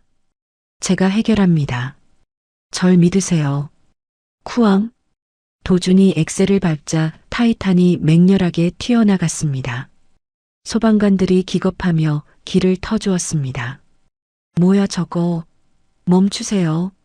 거긴 지옥이라고요. 소방대장의 외침을 뒤로한 채 타이탄은 시뻘건 불길의 벽을 향해 정면으로 돌진했습니다. 치이잉 마이너스. 타이탄이 화염 속으로 진입하자마자 차체 곳곳에 설치된 특수 노즐에서 고압의 냉각수가 뿜어져 나왔습니다. 마치 결계처럼 차체를 감싸는 수막워터 커트 AIN 덕분에 타이탄은 불길 속에서도 녹아내리지 않았습니다. 하지만 차 안에서 느끼는 열기는 상상을 초월했습니다. 도주는 계기판의 외부 온도계를 힐끔 쳐다보았습니다. 외부 온도 850C, 내부 온도 28C. 냉각수 잔량 75%. 버텨줘, 타이탄. 도주는 핸들을 꽉 쥐고 전면에 도저 블레이드를 조작했습니다. 불타 쓰러진 나무들이 길을 막고 있었지만 타이탄의 무지막지한 힘 앞에서는 성냥개비에 불과했습니다. 우지끈, 쾅. 불타는 나무들이 좌우로 밀려나며 길이 열렸습니다. 시야는 온통 붉은색과 검은색뿐이었습니다. 한치 앞도 보이지 않는 연기 속에서 도주는 열화상 카메라 모니터의 의지에 전진했습니다. 그때 모니터 중앙에 희미한 열원 반응이 잡혔습니다. 주변의 화염보다 온도가 낮은 직사각형의 물체였습니다. 찾았다. 강민재의 차였습니다. 도준의 눈빛이 순간 흔들렸습니다. 저 차 안에 있는 사람은 자신을 평생 괴롭히고 이 마을을 잿더미로 만들려 했던 원수였습니다. 그냥 모른 척 지나가면 모든 악연은 이 불길 속에서 끝날 것이었습니다. 아무도 모르게 복수할 수 있는 완벽한 기회였습니다. 도준의 손이 핸들 위에서 잠시 멈칫했습니다. 저 인간을 구해야 하나? 나를 죽이려던 인간인데? 하지만 그 망설임은 1초를 넘기지 않았습니다. 도준의 머릿속에 할아버지의 일기장에 적혀있던 글귀가 스쳐 지나갔습니다. 괴물이 되지 마라. 사람을 구하는 것이 너의 힘이다. 빌어먹을. 형이라서 구하는 거 아니야. 당신이랑 똑같은 인간이 되기 싫어서 구하는 거지. 도준은 이를 악물고 핸들을 꺾었습니다. 한편 강민재의 차 안은 그야말로 아비규환이었습니다. 에어컨은 이미 멈췄고 차체 표면 온도가 급격히 올라가면서 내장재가 녹아 유독 가스를 내뿜고 있었습니다. 강민재는 땀과 눈물로 범벅이 된 채 창문을 두드렸습니다. 문 열어. 문 열라고. 으악. 뜨거워. 뒷좌석의 마 대표와 용역들도 탈진하여 거품을 물고 쓰러져 있었습니다. 차량의 페인트가 보글보글 끓어오르며 녹아내리기 시작했습니다. 죽음이 코앞에 닥친 순간이었습니다. 쾅! 무언가 거대한 것이 차 앞을 가로막고 있던 불타는 소나무를 들이받아 날려버렸습니다. 강민재가 흐릿해지는 의식 속에서 고개를 들었습니다. 화염의 장막을 찍고 나타난 검은색 강철 괴물 타이탄이 그들 앞에 우뚝 서 있었습니다. 타이탄의 문이 열리고 은색 방열복을 입은 누군가가 뛰어내렸습니다. 그는 마치 불사조처럼 불길을 가르며 강민재의 차로 달려왔습니다. 강민재는 그가 저승사자인 줄 알았습니다. 쨍그랑. 도준이 들고 있던 대형 렌치로 강민재 차의 운전석 창문을 사정없이 내리쳤습니다. 유리가 박살나며 뜨거운 열기가 차 안으로 훅 들어왔습니다. 강민재가 비명을 지르며 몸을 움츠렸습니다. 나와. 죽고 싶어? 방열 헬멧 너머로 들리는 목소리. 강민재는 그 목소리를 알았습니다. 믿을 수 없다는 표정으로 그가 중얼거렸습니다. 도준, 닥치고 빨리 나와. 도준은 멍하니 있는 강민재의 멱살을 잡아 거칠게 끌어냈습니다. 다리에 힘이 풀린 강민재는 짐짝처럼 바닥에 내동댕이 쳐졌습니다. 도준은 지체하지 않고 뒷문을 열어 기절한 마 대표와 용역들까지 하나씩 끌어내 타이탄의 뒷좌석과 적재함으로 옮겼습니다. 콜록, 도준아, 나 좀 살려줘. 강민재가 도준의 바짓가랑이를 잡고 애원했습니다. 도준은 그를 차갑게 내려다보다가 타이탄의 뒷좌석에 쑤셔 넣었습니다. 살고 싶으면 찌그러져 있어. 도준이 운전석에 올라타 문을 닫자마자 밖에서는 쿠르릉하는 불길한 진동이 느껴졌습니다. 집안이 약해지면서 도로 옆에 서 있던 거대한 고압 송전탑이 기울기 시작한 것입니다. 수만 볼트의 전기가 흐르는 전선들이 춤을 추며 불꽃을 튀겼습니다. 송전탑은 정확히 타이탄이 빠져나가야 할 퇴로를 향해 쓰러지고 있었습니다. 젠장, 도준의 눈이 커졌습니다. 지금 출발하면 송전탑에 깔리거나 고압 전류에 감전될 위기였습니다. 후진할 공간도 없었습니다. 절체절명의 순간 도준의 시선이 차량 전면에 장착된 윈치 컨트롤러에 꽂혔습니다. 잡아! 도준이 소리치며 윈치 발사 버튼을 눌렀습니다. 팡! 강철 갈고리가 달린 와이어가 공기를 가르고 날아가 쓰러지던 송전탑의 중간 프레임을 정확하게 감았습니다. 도준은 기어를 중립에 놓고 윈치 모터를 최대 출력으로 가동했습니다. 동시에 핸들을 반대 방향으로 꺾으며 엑셀을 밟았습니다. 위 이익 마이너스 팅. 강철 와이어가 팽팽하게 당겨지며 비명을 질렀습니다. 타이탄의 8기통 엔진이 터질 듯 굉음을 냈습니다. 물리학의 법칙을 거스르는 힘싸움이 벌어졌습니다. 쓰러지던 수톤 무게의 송전탑이 와이어의 장력에 의해 궤적이 비틀렸습니다. 넘어가라. 제발. 도준이 이마에 핏대를 세우며 포효했습니다. 기기깃. 쿵. 기적처럼 송전탑이 도로를 덮치는 대신 도로 옆 낭떠러지 쪽으로 비스듬히 꺾여 쓰러졌습니다. 거대한 흙먼지와 불꽃이 튀어올랐습니다. 도로 한가운데 아주 좁은 틈이 생겼습니다. 지금이야. 도준은 엑셀을 바닥까지 밟았습니다. 타이탄이 네 바퀴를 굴리며 맹렬하게 튀어나갔습니다. 쓰러진 송전탑과 불타는 나무 사이, 깻잎 한 장 차이의 틈을 비집고 타이탄이 화염 속을 탈출했습니다. 마을 입구에서 발을 동동 구르며 기다리던 소방관들과 마을 사람들 눈에 숲속에서 튀어나오는 검은 물체가 포착되었습니다. 차체 곳곳이 그을리고 긁혔지만 당당하게 달려오는 타이탄의 모습은 영웅 그 자체였습니다. 나왔다. 살아서 나왔어. 만세. 도준 총각 만세. 박 이장과 마을 사람들이 서로 끌어안고 환호성을 질렀습니다. 소방대장도 안도의 한숨을 내쉬며 고개를 저었습니다. 저게 진짜 사람인가? 타이탄이 소방 저지선 안쪽 안전지대에 멈춰 섰습니다. 도준은 시동을 끄지 않은 채 문을 열고 내렸습니다. 그는 답답했던 방열 헬멧을 벗어 바닥에 던졌습니다. 땀으로 젖은 머리카락이 이마에 붙어 있었고 얼굴은 검댕으로 얼룩져 있었습니다. 뒷좌석 문이 열리고 꼬리 말이 아닌 강민재가 기어 나왔습니다. 그는 살아있다는 사실에 안도하며 바닥에 주저앉아 기침을 해댔습니다. 강민재가 고개를 들어 도준을 쳐다보았습니다. 눈물이 범벅이 된 얼굴로 무언가 변명하려 입을 달싹였습니다. 도준아, 내가 그러려고 했던 게 아니라. 도준은 싸늘한 눈빛으로 형을 내려다보았습니다. 주변에 모여든 사람들의 시선이 두 사람에게 집중되었습니다. 도준이 강민재의 앞으로 한 걸음 다가갔습니다. 그리고 낮지만 명확한 목소리로 폐부를 찌르듯 일갈했습니다. 이게 당신이 저지른 짓의 대가야. 똑바로 봐.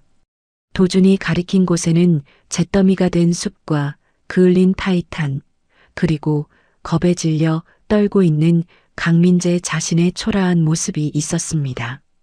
강민재는 아무 말도 하지 못하고 고개를 떨구었습니다. 사이렌 소리만이 요란하게 울려 퍼지는 밤이었습니다.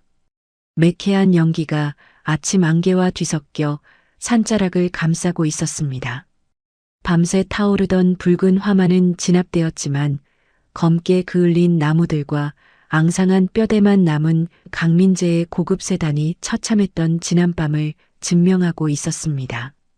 현장에는 노란색 폴리스 라인이 쳐졌고 과학수사대 요원들이 분주하게 움직였습니다. 담요를 뒤집어 쓴 채 구급차 옆에 앉아있던 강민재는 형사들이 다가오자 벌떡 일어났습니다. 그의 얼굴은 검댕으로 얼룩져 있었지만 표정만큼은 뻔뻔하기 그지없었습니다. 아니, 내가 몇 번을 말해요. 난 피해자라고요.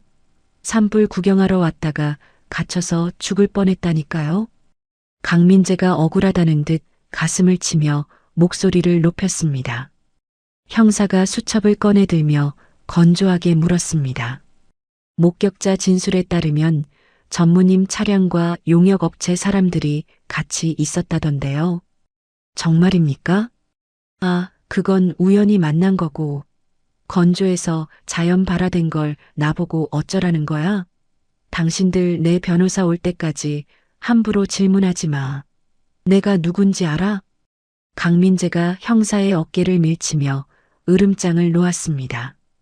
옆에 있던 마 대표와 용역들도 입을 맞춘 듯 고개를 끄덕이며 거들었습니다. 맞아요, 형사님. 우린 담배꽁초 하나 안 버렸어요. 바람이 불어서 불이 난 거지. 경찰들이 난감한 표정으로 서로를 쳐다볼 때였습니다. 폴리스 라인 밖에서 무거운 발소리가 들려왔습니다. 기름때 묻은 작업복을 입은 강도준이 한 손에 태블릿 PC를 들고 저벅저벅 걸어오고 있었습니다. 강민재는 도준을 보자마자 인상을 찌푸리며 소리쳤습니다. 야, 너 잘 왔다. 네가 증언 좀 해라. 내가 불 지르는 거 봤어? 못 봤지? 내가 너 구하려고 왔다가 이 봉변당한 거 아니냐? 강민재가 적반하장으로 도준을 끌어들이려 했습니다. 도준은 아무 대꾸 없이 형사에게 다가갔습니다. 그리고 말없이 태블릿 PC의 화면을 켰습니다. 형사님, 이걸 보시면 사건 경위가 파악되실 겁니다. 도준이 재생 버튼을 눌렀습니다. 적막한 현장에 스피커를 통해 강민재의 목소리가 생생하게 울려 퍼졌습니다. 확실하게 겁을 줘서 쫓아내라. 뒷산에 불 좀 질러. 그래, 지금이야. 라이터 켜. 강민재의 얼굴이 순식간에 시체처럼 하얗게 질렸습니다. 영상 속에는 강민재가 차 창문을 내리고 지시하는 모습과 용역들이 낙엽에 휘발유를 붓고 불을 붙이는 장면이 4K 고화질로 선명하게 찍혀 있었습니다. 드론이 하늘에서 내려다본 앵글이라 변명의 여지가 없었습니다. 형사들의 눈빛이 매섭게 변했습니다. 이건 조작이야. AI로 만든 거라고. 강민재가 뒷걸음질 치며 비명을 질렀습니다. 하지만 도준은 차가운 눈빛으로 또 다른 서류 봉투를 꺼내 들었습니다. 이건 할아버지가 남기신 태성그룹 내부 감사보고서입니다. 강민재 전무와 조윤희 여사가 페이퍼 컴퍼니를 통해 수백억 원을 횡령하고 탈세한 증거가 들어 있습니다. 도준이 형사에게 그리고 막 도착한 검찰 수사관에게 두툼한 봉투를 건넸습니다. 강민재의 다리가 후들거리기 시작했습니다. 그는 털썩 주저앉으며 도준의 바짓가랑이를 잡았습니다. 도준아, 우리가 남이냐? 형이 실수했다. 한 번만 봐주라. 응. 도주는 잡힌 바지를 털어내며 싸늘하게 내려다보았습니다. 남보다 못한 사이죠. 죄가 똑바로 치르세요. 철컥. 형사가 강민재의 손목에 수갑을 채웠습니다. 강민재는 끌려가면서도 악을 쓰며 발버둥 쳤지만 이미 끝난 일이었습니다. 그날 저녁 대한민국 뉴스는 태성그룹 이야기로 도배되었습니다. 속보 태성그룹 3세, 유산 상속 문제로 방화사주 충격. 단독 폐가에서 발견된 비리장부. 태성그룹 일가 전원 구속 수사. 서울 본가에서 우아하게 차를 마시던 조 여사 역시 들이닥친 검찰 수사관들에게 양팔을 붙들려 끌려나갔습니다. 그녀가 신고 있던 명품 슬리퍼가 현관에 나뒹굴었습니다. 태성그룹의 주가는 폭락했고 이사회는 패닉에 빠졌습니다. 일주일 후 태성그룹 대회의실 긴급 이사회가 소집되었습니다. 상석은 비어 있었고 이사들은 초조한 표정으로 문만 바라보고 있었습니다. 잠시 후 고문 변호사가 문을 열고 들어왔습니다. 그 뒤로 말끔한 정장을 입었지만 어딘가 어색해 보이는 강도준이 따라 들어왔습니다. 변호사가 단상에 서서 마이크를 잡았습니다. 고강 회장님의 유언장에는 대회비로 분류된 히든 조항이 하나 있었습니다. 오늘 그 내용을 공개합니다. 이사들이 숨을 죽였습니다. 제4조 2항. 만약 상속인들이 부도덕한 행위로 금고 이상의 형을 받거나 회사에 막대한 손해를 끼칠 경우 그들의 모든 경영권과 지분은 감사보고서를 소지하고 이를 세상에 공개한 자에게 양도한다. 장내가 술렁거렸습니다. 변호사는 강도준을 가리키며 말을 이었습니다. 따라서 현 시간부로 태성그룹의 최대 주주이자 법적 경영권자는 강도준님입니다. 순간 이사들이 일제히 자리에서 일어나 강도준을 향해 90도로 허리를 숙였습니다. 어제까지만 해도 기름쟁이, 서자라며 무시하던 사람들이었습니다. 회장님, 취임을 축하드립니다. 저희가 잘 모시겠습니다. 부디 그룹을 이끌어 주십시오. 비굴한 아부의 말들이 쏟아졌습니다. 도주는 그들의 모습을 무표정하게 바라보았습니다. 화려한 회의실, 최고급 가죽 의자, 그리고 굽신거리는 사람들. 강민재와 조 여사가 그토록 갖고 싶어 했던 왕자가 지금 도준의 앞에 놓여 있었습니다. 도준이 마이크 앞으로 다가갔습니다. 그는 짧게 한숨을 내쉬고 입을 열었습니다. 저는 회장이 되지 않겠습니다. 이사들의 눈이 휘둥그레졌습니다. 정적이 흘렀습니다.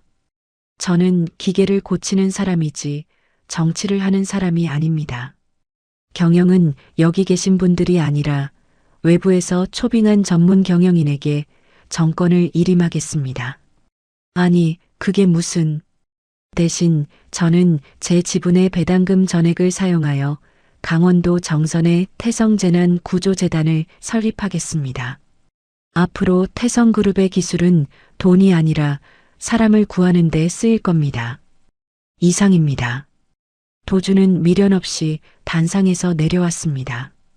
벙찐 이사들을 뒤로하고 회의실을 나가는 그의 발걸음은 그 어느 때보다 가볍고 당당했습니다. 1년 후 강원도 정선군 산골 마을. 귀신이 나온다고 소문났던 흉물스러운 폐가는 이제 흔적도 찾아볼 수 없었습니다. 그 자리에는 유리와 강철로 지어진 세련된 건물, 태성재난구조연구소가 들어서 있었습니다. 연구소 앞마당에는 도준이 개발한 양산형 구조 차량 타이탄 -II들이 위풍당당하게 줄지어 주차되어 있었습니다. 하지만 오늘 연구소 앞마당은 기계 소리 대신 사람들의 웃음소리로 가득 찼습니다. 아이고, 우리 도준이. 배추 좀 그만 나르고 이리 와서 이거 좀 먹어봐. 앞치마를 두른 마을 할머니들이 도준을 불렀습니다. 도준은 회장님 소리를 듣는 재벌 총수가 아니라 무릎 나온 작업복에 고무장갑을 낀 영락없는 시골 청년의 모습이었습니다. 그는 절인 배추가 가득 담긴 대야를 내려놓고 쭈그리고 앉았습니다. 김장 다 끝나면 드시라니까요. 허리 아프시잖아요. 잔말 말고 아해. 올해 굴이 아주 실해. 박 이장이 갓 버무린 겉절이에 통통한 굴을 싸서 도준의 입에 쑥 넣어 주었습니다. 매콤하고 아삭한 김치 맛이 입안 가득 퍼졌습니다. 어때? 죽이지? 와, 진짜 맛있네요. 이장님 손맛은 알아줘야 해요.